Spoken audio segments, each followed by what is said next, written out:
5 väljakutset, 10 meeskonda, 14 ideed, 18 mentorit ja üle 40 häkkija. Ülemiste Keskuse rohevõrgustiku esimene häkaton töötas koostöös Garage 48-ga 2 päeva selle nimel, et leida lahendused, millega mõjutada masse oma käitumisharjumusi muutma. Apollo kinol oli siis väljakutse, kuidas üle minna korduvkasutatavatele nõudele. Me mõistsime, et me loome ühe lisafunktsiooni olemasolevale äpile, Apollo kino äpile. Kui sa kasutad siis korduvkasutatavaid nõusi või kui sinu ost on ka jätkusuutlik, keskkonnasõbralik, siis sa hakkad koguma roheboonuspunkte ja sul tekib roheskoor Apollo äppi ja sellega sa võid võita siis näiteks kinopileti. Ja meie pakutav lahendus on siis klubi liikmetele Level Up staatus. No me korraldasime selle häkatoni selleks, et lahendada ära väga reaalsed probleemid ja rõõm on selle üle, et 10 meeskonda tulid kokku ja 24 tunni jooksul pakkusid välja väga palju häid lahendusi nendele väljakutsetele, millest mõnigi juba tegelikult on otsapidi töös. Liido probleem on selles, et inimesed ületarbivad ja ei söö tervislikult.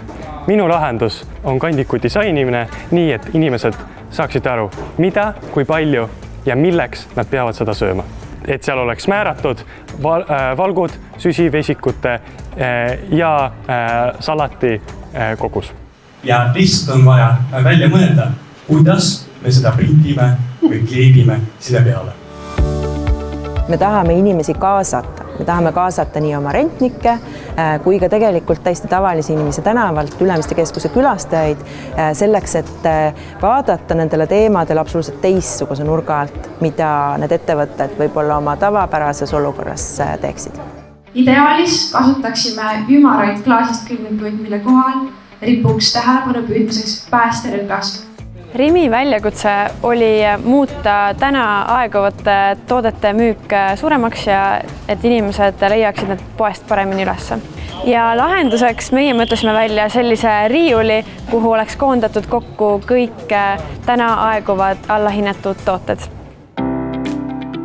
Meile jäi väga hea mulje, et kui isegi alguses oli kerge ärevus hinges, kuna tegemist on esimese rohehäkatoniga, esimese sellelaadse üritusega Ülemiste Keskuses üldse, siis loomulikult me ei teadnud, kuidas see kõik meie jaoks lõpeb.